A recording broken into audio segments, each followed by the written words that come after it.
All right. So since I can't really take pictures that well, I can show you that's liquid water. There's no ice in there whatsoever.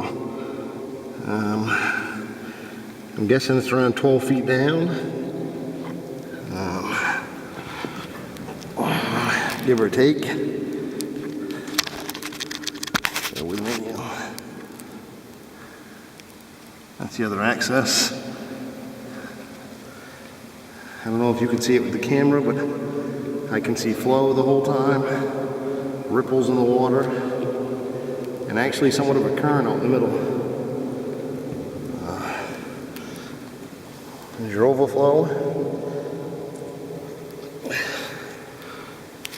That's about all I get for you, John, but I'd say your mixer's working just fine.